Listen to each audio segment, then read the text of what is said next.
Good morning, everyone, and welcome to the Unitarian Universalist Congregation Santa Rosa. It's important that you showed up this morning. Gathering together in community is an act of rebellion against hopelessness and isolation. And I'm glad to be a rebel with you.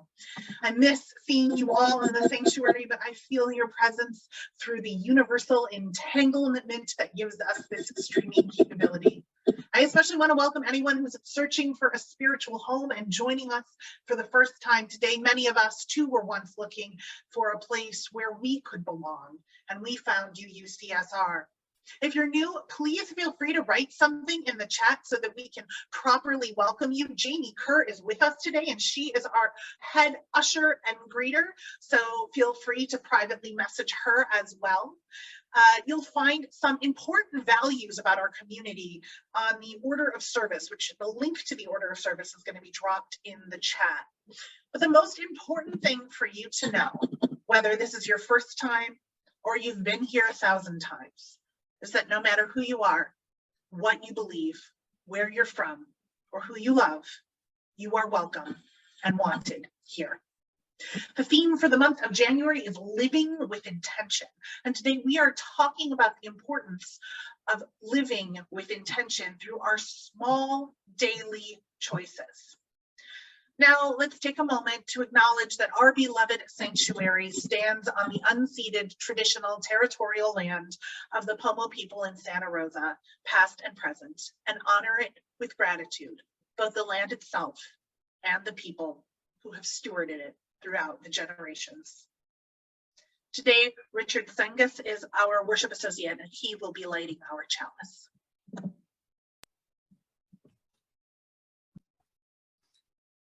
I'll be reading words from the poet David White. Let me light, since I can only do one thing at a time.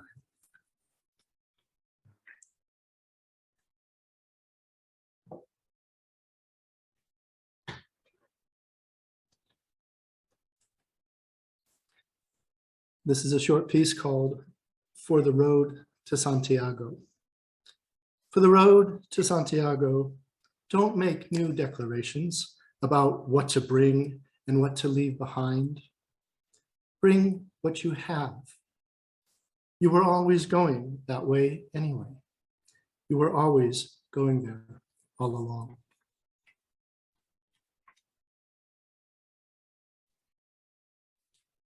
Okay. And now we will be going to Time for All Ages, and Reverend Julie Brock will be leading us for that. So yesterday I had the privilege of meeting with some of our youth and young ones to talk about the theme for today, Harry Potter. And I thought that what we would do was gather together and record a short 5-minute video explaining some of the plot of Harry Potter for the uninitiated. That turned into a 45-minute session of getting down into the weeds with all kinds of Harry Potter theory that was super fun, but not exactly something we could show for the Story for All Ages. So I thought instead of showing you that time, that the well worth spent time that I spent with the kids and would anytime, I thought what I would do was something that has been a trend lately in fictional universes, which is telling the story of the main plot from the perspective of a character who is not the main character. And my personal favorite Harry Potter character is Neville Longbottom. So today I am going to tell you the story of Harry Potter through the eyes of Neville Longbottom. Neville was a boy who grew up in a wizarding family. His parents were brave aurors, which are people that are fighting evil dark wizards. His parents were part of the main fight against the evil dark wizard Lord Voldemort. And that's sort of the main plot of Harry Potter, is that 2 generations of the wizarding world are trying to fight the evil Lord Voldemort. Well, Neville Longbottom doesn't at first seem like he's going to live up to his parents' expectations. He's sort of a bumbling boy. He's sort of a nervous boy. He's certainly not confident. At one point, people wonder whether or not Neville is actually going to get invited to go to Hogwarts School of Witchcraft and Wizardry, because they don't know if he has enough magical talent in him to even truly be considered a wizard. He does get invited on his 11th birthday, like every other child in England who has enough magic in them to attend. And the first thing that happens when you enter Hogwarts is you get sorted into a house based on your innate attributes. And Neville gets sorted into the house of Gryffindor, which is very strange because Gryffindor is the house for the brave, the house for the bold and daring. And Neville is anything but brave and bold and daring. In fact, one might argue that Neville is not even competent. The first day in potions class, he melts a classmate's cauldron. He falls off his broomstick, his first flying lesson, and ends up in the hospital wing. He forgets the password to the Gryffindor common room so many times that he becomes a permanent fixture outside of the door, just waiting for someone else to come along to let him in. But Neville is nothing if not persistent. Neville continues to show up every day and to try his best. He soon begins to make friends. He makes friends with a group of kids called Harry Potter and Ron Weasley and Hermione Granger. You might have heard of them. He's not on the inside of the group, but Neville's glad for the attention that they give him. Except Neville notices that Ron, Harry, and Hermione in their first year keep sneaking out of bed and losing their House of Gryffindor points in the illustrious House Cup.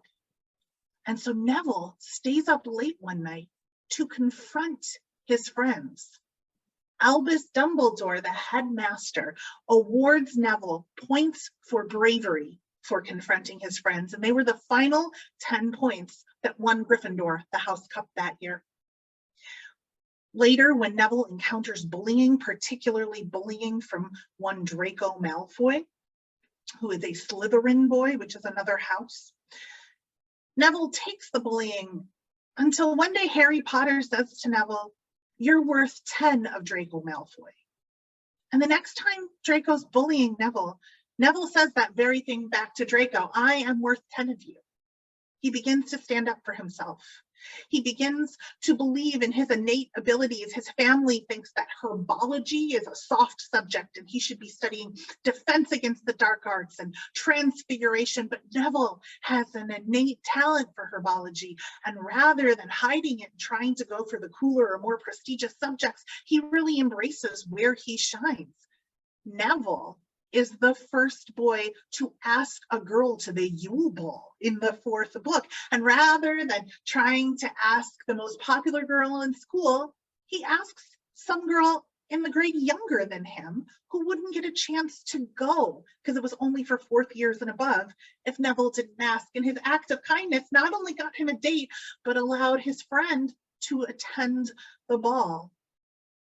When the Hogwarts students decide to take it upon themselves to create a group to train themselves to fight Lord Voldemort directly because they feel like the adults aren't doing it, Neville shows up every time without fail and tries his hardest. And pretty soon he improves so much that when Harry Potter calls on his friends to show up and fight against the Dark Lord, Neville is the first one there. Every time. In fact, when Harry needs to go, and this is, by the way, there are spoiler alerts in this story, so if you're listening, you don't want to know the end, it's now time to turn off your sound. The final year of school, Harry Potter and Ron and Hermione, the 3 main characters, have to leave school to go on a hunt for things that are going to help them defeat Lord Voldemort. And Neville stays at Hogwarts and he leads the resistance against a school that has been infiltrated with Lord Voldemort's henchmen. On the very final battle of the book, it feels like all is lost. People think that Harry is dead. He's not, but people think that he is. And Lord Voldemort is telling everyone to surrender, saying that the wizards on the good side have lost. Neville is the first person to stand up and say, we will never stop fighting you. And Lord Voldemort says, you are a brave boy from fine wizarding stock. Join me.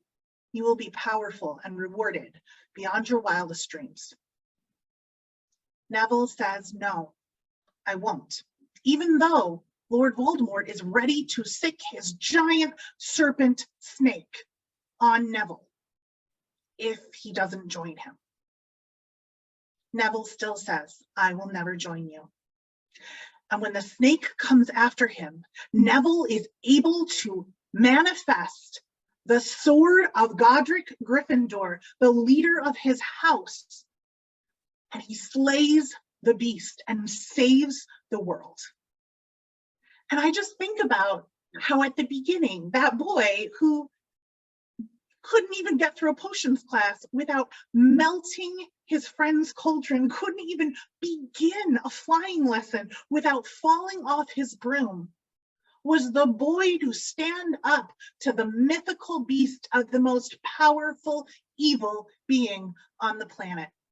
And I don't think he would have been able to do it unless he practiced being brave. He had to try doing small things, like saying, yeah, I'm good at herbology. I'm going to listen to my friends when they tell me that I have worth and dignity. I'm going to ask the girl to the dance. I'm going to show up and try to see if I can cast these defensive spells. If he didn't try day in and day out to do the small, brave things, I don't know that he would have been able to do the big thing at the end. Bravery and hope, they take practice. And I think Neville is a good example of showing what can happen when we do practice every day. I'm going to invite us all to say our words of dedication now that remind us why we want to keep practicing being brave and hopeful. Because we are Unitarian Universalists, people of the open mind, the loving heart, and the helping hands. May we sing our opening hymn together now, number 1000, Morning Has Come. You'll be muted, but feel free to sing along. I'm going to post the lyrics in the chat.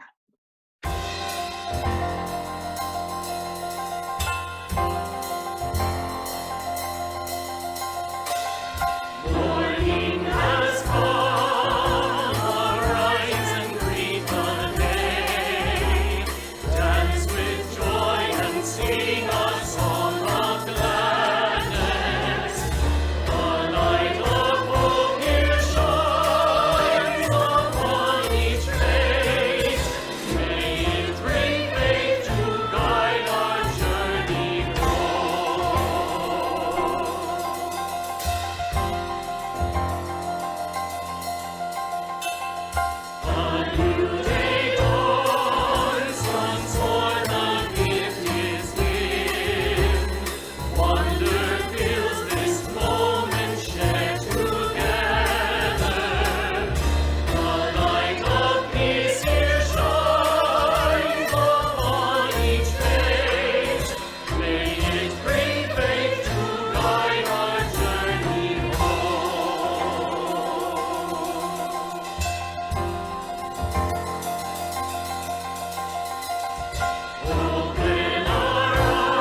And now we come to our announcements.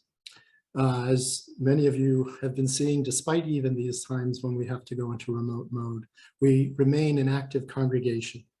And we are sending out a lot of our announcements by our weekly news blasts. If you haven't been able to receive those, please do contact our main office, and we'll make sure that you are on the email list for those.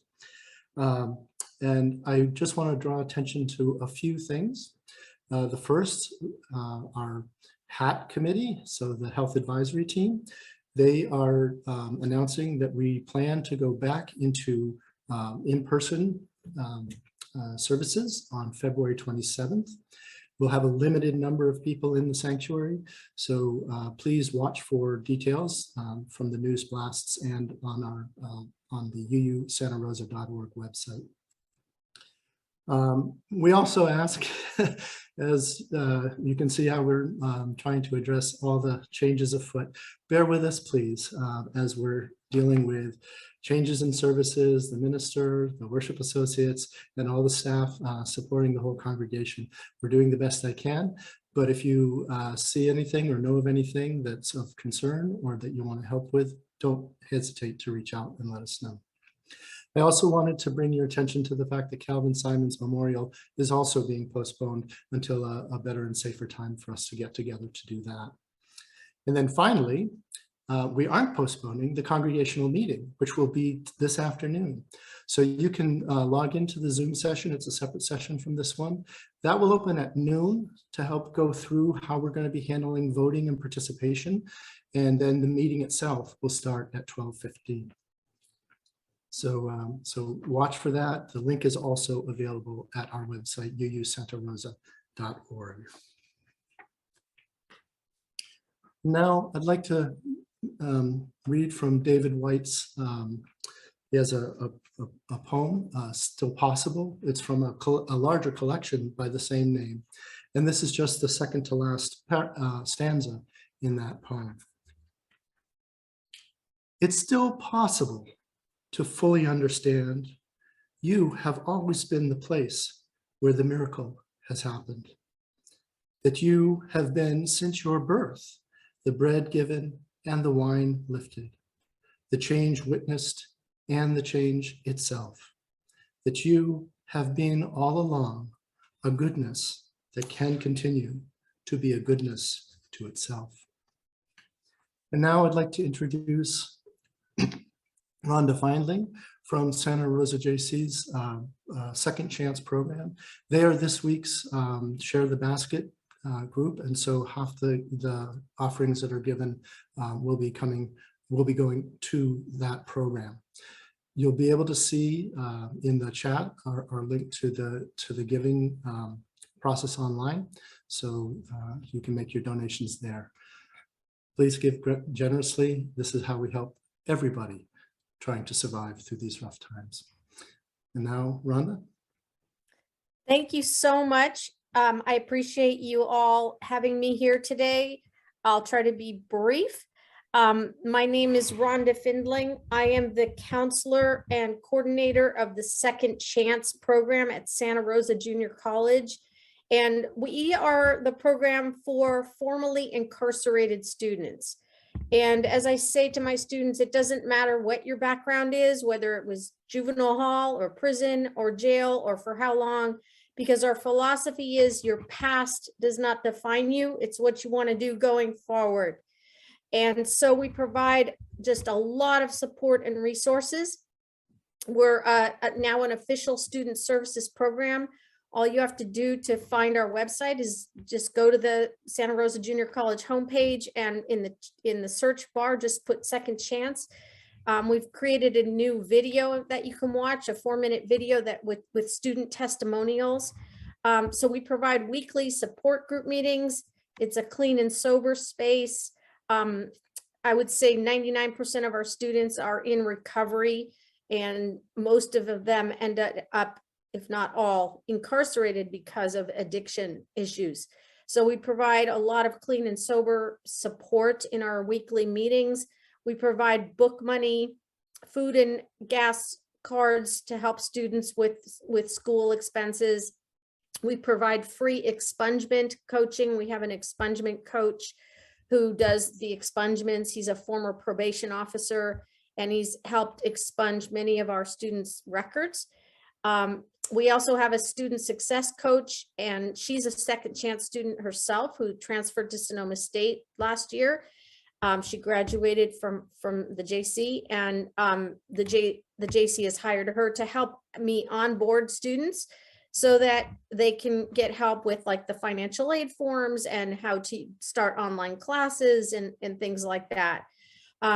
We also have a partnership now with Juvenile Hall, and the students in Juvenile, we now have 8 youth in Juvenile Hall who have graduated high school already, and they're taking online classes at Santa Rosa Junior College, and they participate in Second Chance. So I'm able to, as the counselor, meet with them one-on-one on Zoom. They're able to join our weekly group Second Chance meetings. And then I have a mentor. We've hired a mentor, a Second Chance students who can mentor those youth in Juvenile Hall. And the Juvenile Hall lets my youth mentor, my peer mentor, meet with them on one-on-one on Zoom as well. So, you know, we have a lot of success stories. I've got many students with 4.0 GPAs who completely turned their lives around through the help of our program. One of them is in law school right now. One of them is a nurse working in the community, and as a hospice nurse, she got her RN from the JC. We have a number who've transferred to university, number at Sonoma State University, one who graduated 2 years ago with a 4.0 and is now at UC Berkeley. So our whole mission is to turn people's lives around and restore communities as a result, and reduce crime in our communities by doing that and restoring actual human beings. So I don't want to take up more of your time because I was told it was just, I had 2 minutes, but I would again encourage you to go look at our website and see our student testimonials on our web, you know, from the video on our website. So that's it. Any questions, or is that not appropriate for this, or? So any questions, we'll direct folks to get in touch with the program directly. Okay. Thank you very much, Rhonda. And Thank you we're so glad much. you were able to join us. And just know any donations will go to direct student aid. Things like, you know, our book and supplies, money for school, and the food cards to help students, and gas cards to help with transportation, just direct student support. So thank you very much. And I'll sign off. Bye-bye. Thank you so much. I love partnering with people in the community that are joining our mission, that are mission aligned in creating the world we dream about having. If you'll say with me the words of our dedication, which are in your order of service. To the work of creating beloved community within and beyond our walls, we dedicate these offerings and ourselves. Judy Irvis is our lay chaplain of the day. Judy, would you like to unmute to read our milestones? Good morning. As Julie said, I'm Judy Irvis, the lay chaplain for today. In this beloved community, one of the ways we can share joys and sorrows with each other and obtain support is in the Milestones book, which is normally kept outside the sanctuary door. Even though we are virtual today, we still have several entries, and you are also invited to enter any personal milestones in the chat during this service. Happy birthday to John Chenoweth, and happy birthday to Alan Bell's mother, Jean, who is 102 years old today. Congratulations, John and Jean. If you wish to reach out to a lay chaplain for support, you may do so by email at laychaplains@uusantarosa.org.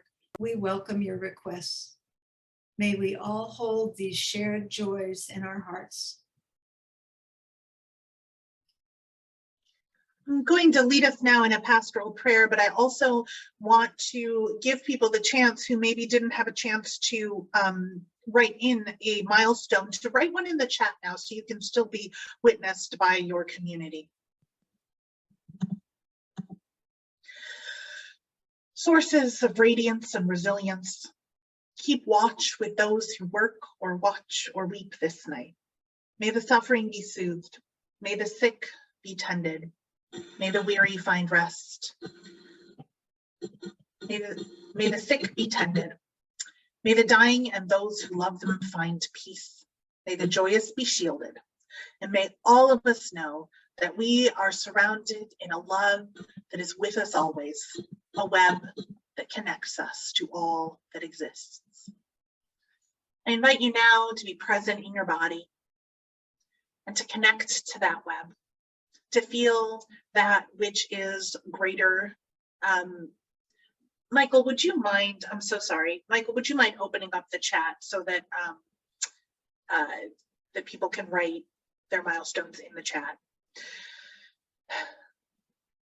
This moment, let's take to be silent and with each other, and we'll come out of it singing Spirit of Life.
Spirit of light, come unto me, sing in my heart all the stirrings of compassion, flow with the wind, rising the seas, move in my hand, giving life a shape, justice, roots hold me close, wings set me free, Spirit of light, come to me, come to me. Good morning. It's good to be together again, even at these distances.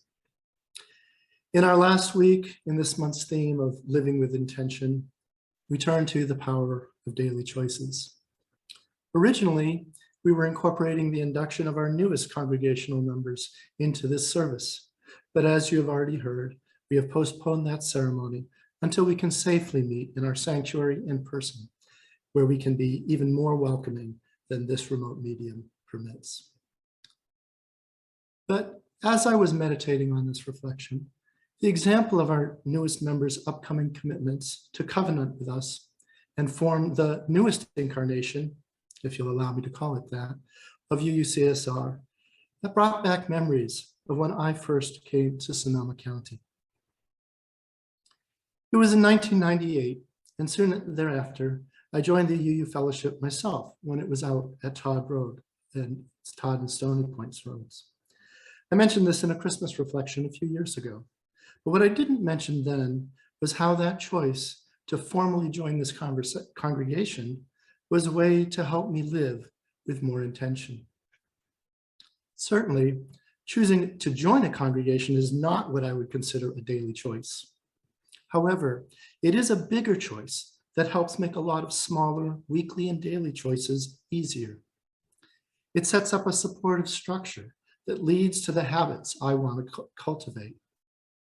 In this way, it reminds me of the pilgrimage to Santiago that David White was writing about in his poem I read for the chalice lighting. The bigger choice to make a long walking pilgrimage, be it to Santiago or along the Pacific Crest Trail, sets up a path with its numerous daily choices. By the end of the pilgrimage, the traveler has had a chance to break old, distracting habits while cultivating or restoring other intentional habits, large and small. The vision and mind are cleared. As I see it, the goal is to bring these renewed ways of daily living back to our normal lives when the pilgrimage is completed, when the self has been recovered. Choosing to be a member of this congregation has made it easier for me to be more mindful of my choices, to get myself to Sunday services, to contribute time and energy and attention to things I want to do and to support. How could I call myself a member if I wasn't showing up? And by showing up regularly, I learned so much from all the reflections and messages and other contributions given by ministers, members, and guests through all the years, whether at services, retreats, circle dinners, or in an early Thai group, serving on committees, even at our congregational meetings. You saw what I did there, right? A bit of product placement. But most importantly to me is that what I cultivate here through UUCSR helps me with my daily choices at home, work, and in my community throughout the week. My compassion gets restored here. My ability to consider and respect other perspectives is deepened. My resolve to work for equity and justice is enhanced.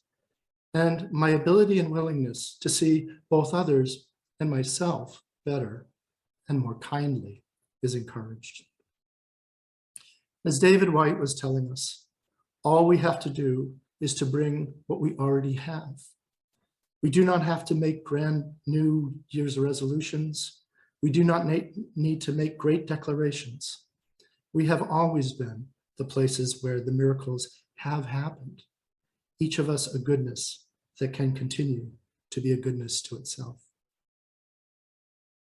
I look forward to seeing you at our congregational meeting this afternoon, where we will be making a number of choices that, if done wisely, should help in making many more of our daily choices easier. And now we get some special music from Billy Sue Fisher and Roger Corman.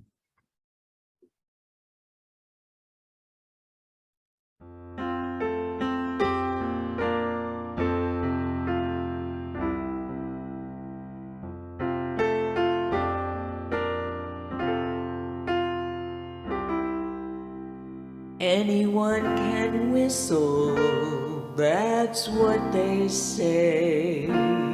Easy.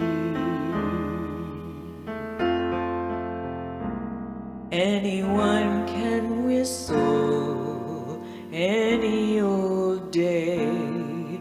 Easy. It's all so simple. Relax, let go, let fly. So someone tell me, why can't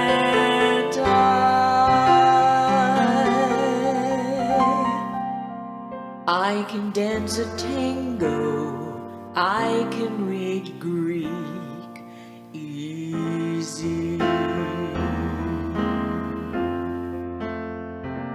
I can slay a dragon any old week, easy.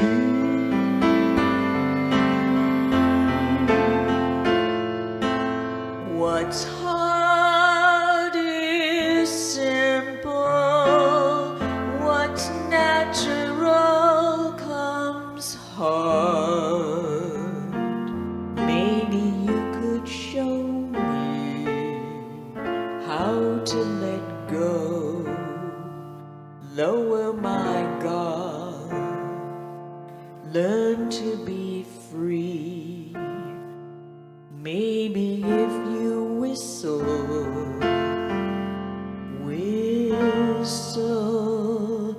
for me.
What's hard is simple, what's natural comes hard.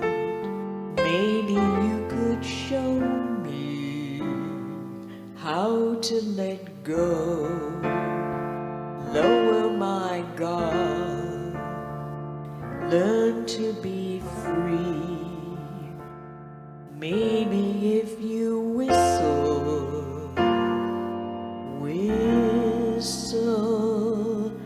for me.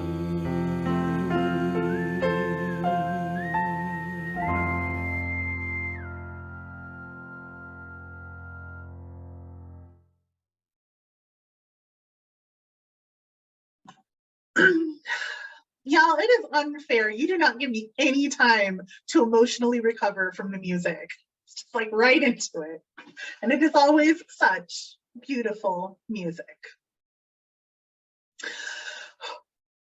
So today, we're going to be talking a little bit about Harry Potter and a lot about daily choices. And one of my favorite things, I've given this sermon before, and one of my favorite things about it is that people that are unfamiliar with the universe of Harry Potter sometimes can get a little into it. Sometimes I hook a few people. And those of us who are already initiated just get to nerd out. So I'm going to ask that those people that are Harry Potter aficionados, I know I've seen Sean Freeze here. I once saw Scott Miller literally walking around UUCSR in a Ravenclaw costume. I know Bev Spears has talked to me a little bit about it. I saw Sally waving her hand. So those of you who are aficionados are going to need to help me out with this next part, right? Okay, so get ready to type things in the chat. And everybody actually can help with this next part, because you all just heard about Neville Longbottom, who is a character in Harry Potter. And I want, if you would, Michael, can we make sure that the chat is open for people to type it? I would love it if you would type a characteristic or trait of Neville Longbottom? Into the chat. You just heard a story about him. What do you think of Neville Longbottom? Persistent, okay? Vulnerable, that's really important. Vulnerable, yeah. He's persistent, he's vulnerable. Somebody else wrote persistent, loyal, determined, apprehensive, kind, traumatized. Yeah, that's another thing too, right? We didn't quite talk about the trauma, but Neville's parents succumbed to their bravery. Authentic survivor. Okay, all right. Now this is one just for the people who know the story. I'm going to say another character, and I want you to type the same thing. Characteristics of Peter Pettigrew or Wormtail. Peter Pettigrew, Wormtail. What do you think of Peter Pettigrew? Afraid, needy, cowardly. Peter Pettigrew.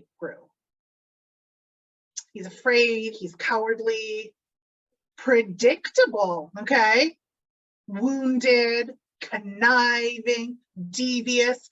Do these two sound like the same character? Weak, grasping, do they sound like a similar type of character? Yes or no? I'm seeing a lot of no shakes. So this is really interesting to me because I once read an article that changed my life, and it said Neville Longbottom is the most important character in Harry Potter. This article posited that we followed 2 generations of wizards through the wizarding world as they try to defeat the evil Lord Voldemort. And each generation repeats itself in narrative and in character. So each generation, there is a mimic and a mirror to each character who's going to fill the same plot device. So kind of like people might say that Denzel Washington is the Sidney Poitier of his day, right? He would take those similar roles. So there's a way that we can actually test this to see if this positing is true, that each generation had a mirror. I am going to name some character traits of a character in the first generation, and without saying anything, I'm going to see if our Harry Potter aficionados know who I'm talking about in the second generation, okay? All right, it's a test. Watch and see if they all say the same name. The bespectacled protagonist who's probably too daring for his own good is James Potter or Harry Potter. Okay, that was an easy one. Let's try this one. Paul. Okay, all right, I'll do this one then. The fiery red-headed love interest who's willing to risk it all for love is Lily Potter or Ginny Weasley. See, I didn't even have to say it. They got it. How about Ron too? Okay, Paul, you know what? We're not getting that much into the weeds. Come on now. But yes, the Weasleys are like steeped in love. It's true. And their mom, yes. So, how about the Slytherin boy who is the antagonist that turns out maybe not to be as bad as we thought he was? Severus Snape or Draco? See, it works. I don't have to say anything. People know who these characters are. The characters repeat generation to generation. So then I'm going to do this one then. The tag-along bumbling boy who doesn't show as much magical proficiency as his friends is Peter Pettigrew or Neville Longbottom. Wait a minute, how are Neville and Peter the same character when we just realized that they are very, very different? Well, this article posits that the difference between the first generation not succeeding and the second generation succeeding was the different choice that Neville Longbottom and Peter Pettigrew made when push came to shove. At one point, Peter Pettigrew was offered the chance to save himself and turn on his friends, and he did it. Neville Longbottom was offered that same chance, and he made the choice to stay loyal and strong and brave. And I wonder how. I wonder how he was able to make that choice. I wonder how, because I want to bottle it. Because maybe if that ability could save his world, maybe it could save ours as well. Our brains are such interesting places. The way that the human brain makes choices is astounding to me. I read about this in a 2012 article in Insights magazine. They talked about this Stanford University study where they were learning more and more about how we actually make choices. So there are distinct places in our brain that receive inputs for risk and reward. Did you know that? There's a place called the amygdala, and anything that could be perceived as dangerous or not good, the amygdala picks up on it right there. It's always on alert. It's on protection mode. And there's this other thing, I'm pointing to places in my head, but I have no idea where these places are. There's another place in your brain called the nucleus accumbens. And the nucleus accumbens is all the reward center, all the positive, blingy, happy. If something could be good for you, if there's possibility and hope in it, then that place lights up.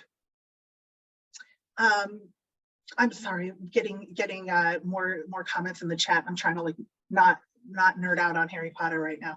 I never read The Cursed Child. I know, I'm terrible. I never read The Cursed Child. So back to our brains. The prefrontal cortex is the place where your sort of adult brain lives. So your prefrontal cortex takes all this input of the bad and the good from the amygdala and the nucleus accumbens, and they make a decision. Okay, an example. So I think the grossest thing that you could ask me to eat is a marshmallow. No offense to people who really like marshmallows. I think they are saccharine fluff, not interested. When you talk about a marshmallow to me, my amygdala goes, But if you told me that I could end world hunger by eating a marshmallow, I would do it. It seems like a no-brainer, but it's not a no-brainer. My amygdala would still be like, oh, gross marshmallow. My nucleus accumbens would be like, are you kidding me? Satiation and plenty nourishment for all? That's a brilliant, beautiful reward. And my prefrontal cortex would probably take in both inputs and say, yeah, it's obviously worth it. But somewhere back here, my amygdala is still going to be going, okay, you guys, but saccharine fluff, I'm just saying, it's gross. What's interesting about this is that there are different neural pathways that we can trace to make choices, either that infuse or reinforce our neural pathways about making choices about hope and possibility, or making choices from fear. We actually get to train our brains by making more. The more we make choices about what could be, the more we tend to make choices for hope and possibility. And the more we train our brains, the more we make choices from fear, the more we train our brains to see first all of the things that could go wrong. Another brilliant and beautiful thing about this is that we can't ever totally get rid of possibility or hope. It's always saved in a special part of our brain. And we can't ever totally get rid of the things that keep us safe, the things that safeguard us from things we really should be fearful of. There's a place in our brain that saves those parts. So it's up to us in our prefrontal cortex which one we go to. And the more we drive a pathway to one or the other, the more likely it is that we are going to do that next time. And here is the really, really wild thing. We pass on a map of our brains to our children. So we can literally pass on a practice of hope to the next generation. I thought about this a lot a few years ago when I was sitting in my grandfather, my dad's father's funeral. My grandfather Well, we called him Grandpa Tiger because of his propensity to roar. He was a man who lived his life with a lot of fear. Some of the fear was instilled in him by growing up in an immigrant household where they neither knew the language or the culture of the new land that they had come to. Some of the fear was instilled in him in the military that he joined to escape the poverty of his immigrant lifestyle. Some of it was instilled in the Roman Catholic Church that he decided to join and participate in all of his life. But my grandfather, he lived his life with a lot of fear, and he passed a lot of fear on to his children. I was noticing this, watching them react during his funeral, particularly my own father. See, my dad, he's not what you would call a personable man. No one has ever accused him of being overly friendly, but he's dependable. He's dependable, and he's really, really intelligent. I actually think my dad might be the smartest man I know. And I'm not talking about like the kind of smart that every little girl thinks that their dad is the smartest guy that they know when they're growing up.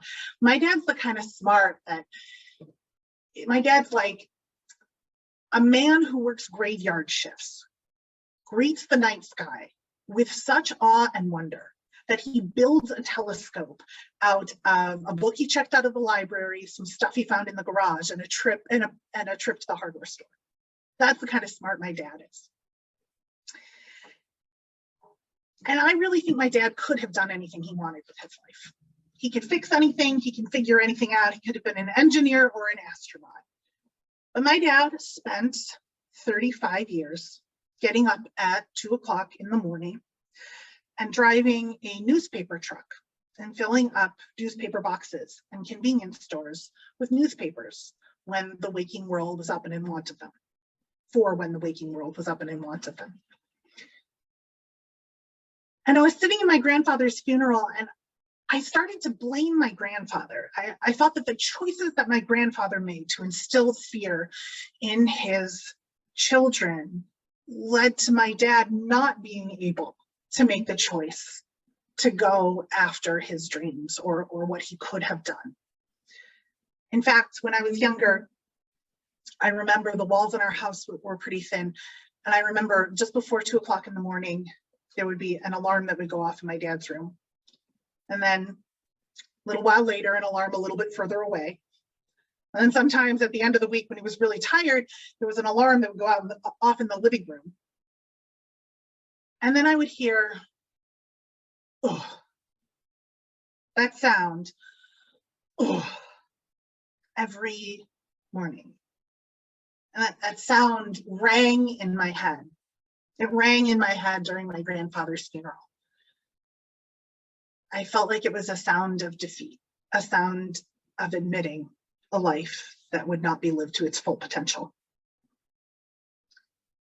I was staying with my mom at her house in Detroit. I was going to school in California at the time. I came home from my grandfather's funeral and I was staying with my mother. And they've been divorced for 20 years, but I still think my mom knows my dad better than anyone else in the world. And I was talking to her about my thoughts, and I said, you know, Dad could have done anything he wanted with his life. You know him. He could have done anything he wanted. And because of Grandpa, he drove a news truck for 35 years. I thought my mom would agree with me. I thought she would kvetch with me. She's usually good at that. But she didn't. She looked at me and she said, Julie, are you doing what you want with your life? I thought about it. At the time, I was going to seminary to be a Unitarian Universalist minister. It's not something that many working class girls from Detroit get to do. I got to go on the loans that were guaranteed by my father co-signing with me. And I thought, yeah, you know, I'm doing exactly what I want to do with my life. My mom looked straight at me, and without skipping a beat, she says, Julie, if you're doing what you want with your life, then your father did exactly what he wanted with his. And it hit me. It hit me. It was a choice. It was a choice Every day my father chose to get out of bed and fight his fear so that his children could greet the world with the same wonder that he greeted the night sky, so that we wouldn't be faced with overcoming fear from our childhood. That at 2 o'clock in the morning, that wasn't a sound of defeat. That was that man's battle cry. He got up every day, and made the choice to keep going, even if his mind was teeming with more that he could do. He chose healthcare for us over an advanced degree for him that would take him to some other career that might have been more fulfilling. You know, Neville had the same kind of thing that he had to do. He had to get up every day and decide to go to class, even though he wasn't going to be the best. He had to decide to hang out with the cool, popular kids, even though he wasn't going to be seen because of them. He had to decide to try the spell one more time, to try the interaction and the conversation one more time. He had to train himself. It can be scary to think. It can be scary to think that it is our job to pass on our brains of hope and possibility to the next generation. But the truth is, our choices, they were always going to affect everything that came next anyway. Our seventh principle tells us how interconnected we are. The good news for us is we're probably not going to be faced with a choice of either joining the Dark Lord or having to face a beast of mythical proportion. Our choices are going to be more constant. They're going to be smaller. Do we get out of bed? Do we go to class? And the good news is, if we can't, we get to make the choice to forgive ourselves and try again the next day. I always wondered if my mom was right. I wondered if my mom was right about my dad feeling fulfilled in his life, because my brother and I are fulfilled in ours. And so one day I asked him, I got up the courage to ask him if he did what he wanted with his life. He never took his eyes off the game, never took his hand off his beer. But he said, Julie, I was never going to change the world. Maybe you can. I disagree with him. I disagree with him wholeheartedly. The only reason that I'm talking to you today is because of the choices that my mother and my father made to give me what I needed to follow my dreams. And maybe something I say today, or maybe something Richard said, or maybe Roger and Billy Sue's music is going to spark something in you to remind you to make a more brave and brilliant and prophetic choice tomorrow. And that choice is going to directly affect the people around you that are the recipients of the consequences of that choice. And it ripples on and on and on. Our theology tells us so. Every person I touch is a direct result of what my dad did and his choices. Look, none of us are going to change the world so completely or concisely as it happens in fiction, but we all change the world every day just by how we interact with it. Albus Dumbledore, the professor of Hogwarts, or the headmaster of Hogwarts School for Witchcraft and Wizardry, says that it is our choices, far more than our abilities, that show us who we really are. So the good news is that we get to practice. We get to practice and set an intention for the effect that we want to have on the world. So may we go forth from this place today and maybe be brave and maybe be loving. And when we don't live up to how we intended to be, maybe forgive ourselves and try again the next day. Let's not concentrate on slaying the beast. Let's concentrate on showing up and being kind and witnessing each other's worth. Good luck, my friends. May God be with you on the journey. Blessed be, and amen.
Our closing words are adapted from the book Always Begin Again by John McQuiston II.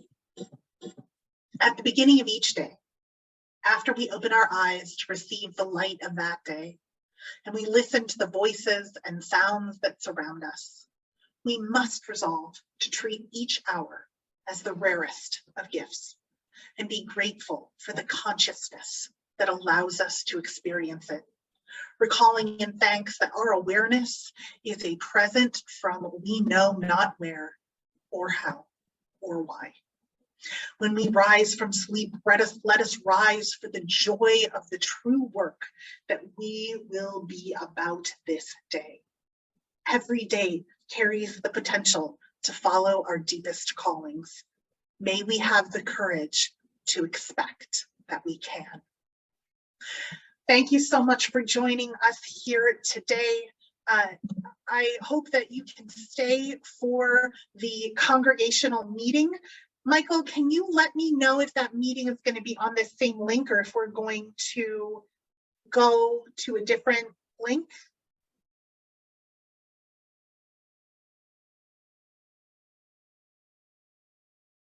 I'm sure we'll get that answer. It's on a separate link, so we're going to post that link in the Zoom description. Thank you so much for being here today, and I will let Roger and his beautiful music lead us out.